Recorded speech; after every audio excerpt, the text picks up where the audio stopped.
Guys, di kesempatan kali ini saya akan mengajarkan untuk Anda cara pasti naik pangkat dan kalian bisa dipromosikan jabatan kalian.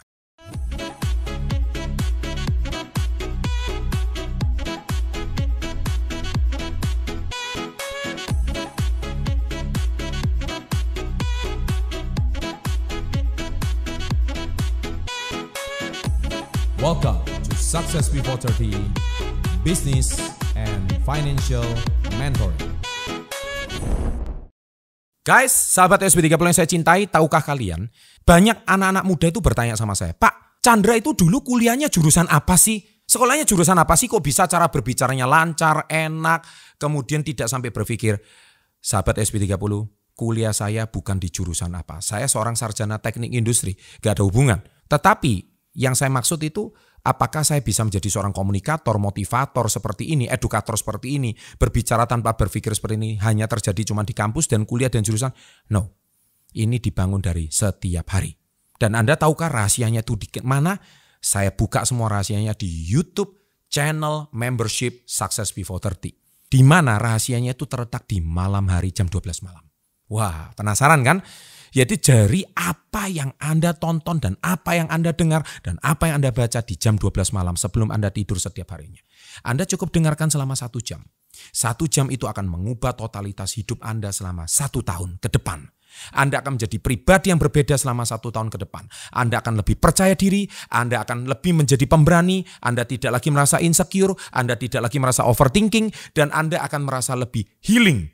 Diri Anda akan menjadi lebih pede, Anda menjadi pribadi yang lebih bersemangat dan lebih positif dari sebelumnya. Kuncinya di 1 jam di malam hari. Apa saja yang dibahas? Saya tidak membahas konten yang sama. Di membership saya akan membahas sesuatu yang berbeda. Dan itu letak rahasia saya di malam hari. So join membership sekarang juga dengan harga yang sangat terjangkau. Sukses untuk Anda. Salam hebat luar biasa. Oke, kalian sudah kerja lebih dari 3 tahun, gaji tetap gitu-gitu aja, jabatan masih gitu-gitu aja, chill down. Kali ini saya akan sharing untuk bagi Anda yang sedang berusaha untuk naik jabatan, ada 5 pasal, ada 5 tips utama untuk kalian agar bisa naik jabatan. Yang pertama yaitu berpikir kritis. Berpikir kritis di sini adalah memaksimalkan mindset Anda, sudut pandang Anda, tingkat analisa Anda, menambah wawasan kalian, supaya teman-teman kalian juga paham bahwa kalian memang berbeda. Memang ya namanya mau sukses ya nggak ada dong yang nggak kerja keras. Pertama, kalian harus paham bahwa jabatan dan tugas kerja dari berbagai sudut pandang. Jadi kita nggak cuman mengerti satu tempat kerja atau cuman jabatan di tempat kerja. Kalian juga punya sebuah wawasan. Mulai sekarang renungkan kembali apa fungsi tugas dan jabatan tugas kerja kita. Yang kedua, sudahkah kalian memahami dampak hasil kerja kalian kepada tim lain atau ke perusahaan? Kadang-kadang kita sudah merasakan semampunya dan menyerahkan tugas sesuai jadwal. Everything is done. Tidak teman-teman, tugas belum tuntas karena cuman diserahkan. Kalian harus memikirkan dampak positif atau negatif dari hasil kerja kalian. Apakah tugas kalian itu mempermudah tim atau sebaliknya mempermudah atau mudah dipahami oleh atasan kalian. Atau justru malah mempersulit sehingga atasan kalian malah bingung. Yang ketiga, perbanyak menganalisa tugas dengan masalah 5W 1H. 5W itu apa saja? Yang pertama what? Apa saja yang kita rencanakan, kerjakan, target yang disusun dan kondisi yang dihadapi. W yang kedua where? Di mana lokasi kerjanya dan di mana dapat menemukan referensi belajar yang baik. Yang ketiga adalah when, kapan tenggang waktu spesifiknya, kapan harus koordinasi dan kapan harus evaluasi rutin. W yang keempat adalah who, siapa tim yang terlibat, PIC yang harus dihubungi, pihak yang berhubungan dan pihak akan terdampak positif dan negatif. W yang kelima adalah why, kenapa kendala kondisi positif negatif dapat muncul dan kendala apa yang harus segera diselesaikan dan tuntas. Dan yang terakhir adalah 1H, how. Gimana menyelesaikannya, cara-caranya, serta bagaimana apakah planningnya sudah sesuai rencana atau tidak. Yang keempat, biasakan aktif mendengar, menyimak, dan menganalisa. Saya percaya kalau Anda terlalu banyak belajar dan mencari pembenaran diri, kalian tidak akan tahu apa permasalahan yang terjadi. Dengan menyimak, kita bisa menganalisa dengan jelas apa permasalahan yang terjadi. Yang kelima adalah tingkatkan inisiatif kerja sesuai dengan jabatan. Biasakan meningkatkan inisiatif kerja sesuai dengan jabatan di tempat kerja kita. Kita tidak menunggu instruksi, perintah dari atasan untuk menemukan kesalahan agar pekerjaan Anda bisa memperbaiki kinerja. Kita sendiri harus inisiatif dong. Jangan tunggu ditegur. Kalau nggak gitu, gimana kalian mau naik jabatan? Tips kedua, yaitu produktif. Saya yakin produktif ini berasal dari penelitian National Council of Excellence in Critical Thinking, NCECT, tahun 2017. Seseorang punya kemampuan berpikir kritis yang baik, maka dia pasti ala dalam conceptualizing, applying, analyzing, synthesizing, dan evaluating. Waduh, apa itu kok banyak banget. Singkat cerita itu dalam bahasa Inggris namanya PDCA, Plan, Do, Check, Action. Dalam bahasa Indonesia itu namanya rela luaper. Apa maksudnya rela luaper itu? Yaitu rencanakan. Segala sesuatu itu harus di-planning dengan baik, baik jangka pendek, jangka panjang. Planning minggu ini itu apa, minggu depan itu apa, bulan depan itu apa. Nah, itu rela luaper gitu. Yang kedua, yaitu lakukan. Dalam bahasa Inggris plan, do, check, action. Do, lakukan sesuai planning. Jika dalam perencanaan ada kendala, segera langsung ada plan B, rencana alternatif. C, yaitu luaper. Lua itu apa? Yaitu cek ya. Jadi kalau evaluasi, kalau misalkan hasil kerja kita secara rutin, ketika kita sudah melakukan evaluasi, apa yang terjadi, ada plus dan minus, kelemahan dan kelemahan apa, segera kita evaluasi. Dan yang terakhir, action atau perbaiki. Lela luaper, perbaiki. Agar buat ringkasan hasil evaluasi supaya kita ketika ada sebuah kesalahan kita bisa langsung perbaiki. Nah, habis itu PDCA lagi, plan, do, check, action lagi, rela luaper lagi. Dengan demikian saya yakin kita akan menjadi sangat produktif dan selalu terjadi growth. Nah, ketika sebuah terjadi growth, jangankan kamu minta jabatan naik, ya pasti segera dinaikkan dong. Tips yang ketiga, yaitu menjadi lebih kreatif. Kita perlu berbanyak referensi skill sesuai dengan bidang kerja kita. Kalau kita mungkin di satu divisi tertentu, kita menguasai cuma satu divisi tertentu, maka saya yakin Anda selamanya sampai seumur hidup Anda tetap di divisi itu. Anda nggak bakal bisa naik lagi. Teman-teman sepertinya akses lewat handphone dan internet saat ini sudah sangat gampang sekali. Jadi perlu kita memperbaiki, meningkatkan skill kita agar pekerjaan kita semakin lama semakin cepat naik. Perbanyaklah inovasi praktis dan realistis, tapi usahakan sesuai jabatan kamu ya. Agar kamu menguasai dan kamu menjadi pakar di bidang itu. Dan stop menunggu diperintah atau diberikan instruksi. Everyone has their business. Jadi pastikan kalian bergerak sesuai dengan kedua hal itu tadi. Jadi latihan, praktis, gagal lagi. Latihan, praktis lagi. So, practice make perfect. Bisa karena biasa. Maka dengan demikian Anda akan menjadi dari orang yang nggak tahu, paham, sadar, dan akan menjadi pakar di bidang itu. Tips yang keempat yaitu komunikasi. Saya yakin kenapa komunikasi itu wajib dilakukan agar bisa dapat promosi atau naik jabatan. Berdasarkan jurnal Land Force Academy Review tahun 2017, komunikasi yang baik dan tepat itu akan berpengaruh pada kepuasan kerja, produktivitas, dan kinerja yang lebih efektif. Nah, pasal komunikasi ini sering dianggap remeh atau digampangin. Nah, komunikasi kan tinggal ngomong, apa susahnya sih? Tinggal cuap-cuap manis kan beres. Bukan seperti itu komunikasi. Komunikasi itu perlu skill loh. Komunikasi itu perlu membuat orang lain itu paham. Jadi ada hal, komunikasi itu yang pertama, how to appreciate yourself and other people. Bagaimana cara Anda menghargai diri dan orang lain.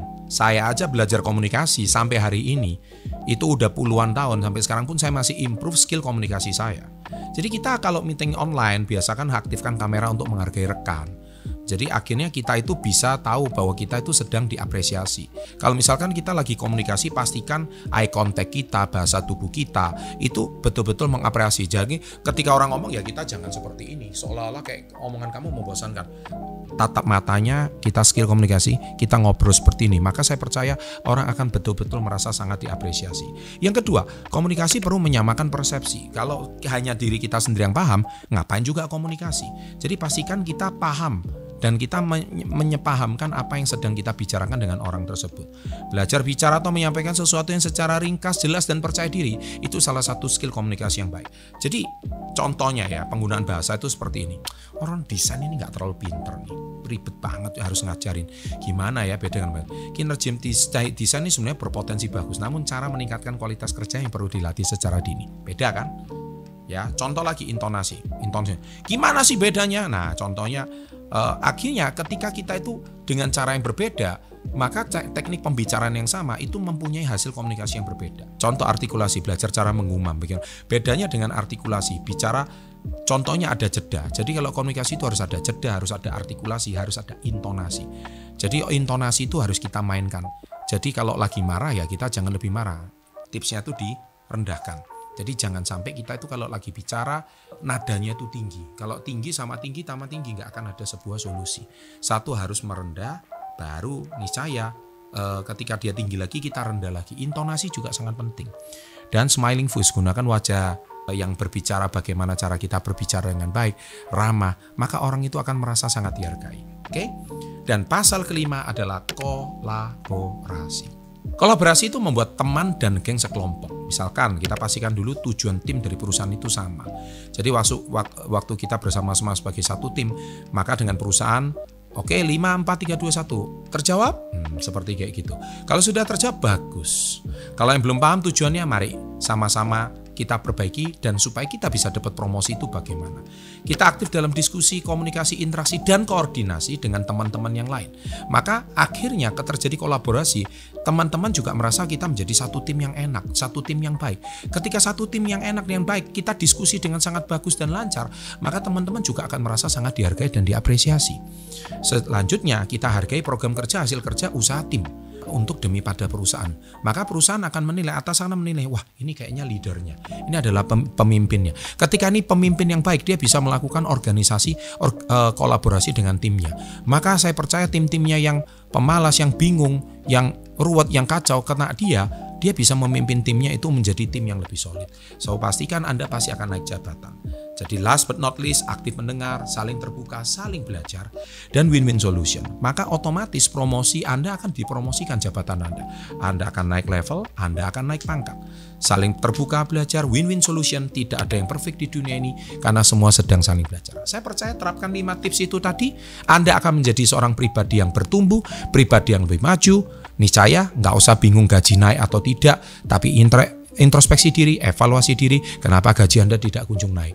Semoga tips ini bisa Anda terapkan untuk meningkatkan skill Anda, meningkatkan wawasan kalian, dan supaya kalian juga tahu bahwa rezeki itu sebetulnya memang bukan cuman harus dikejar, tapi ketika Anda mengimprovekan, menaikkan kapasitas diri Anda, maka rezeki itu akan naik dengan sendirinya. Saya sering bilang, kekayaan Anda di sini, ilmu Anda di sini. Nggak lama lagi kekayaan akan mengikuti ilmu. Tapi kekayaan Anda di sini, ilmu Anda di sini, nggak lama lagi kekayaan juga akan ngikutin ilmu. Maka harus tingkatkan ilmu ini dulu, tingkatkan 5 tips ini dulu. Ingat, meskipun Anda paham konten saya ini, tapi kalau Anda nggak praktekkan, hasilnya 0 besar. Jadi saya minta Anda langsung praktek, dan setelah Anda praktek, kembali ke kolom komen, apa dampak yang Anda rasakan di perusahaan kalian. Saya tunggu komentar kalian di kolom chat, dan saya senang diskusi dengan kalian. Jangan lupa like-nya, dan always salam hebat, luar biasa.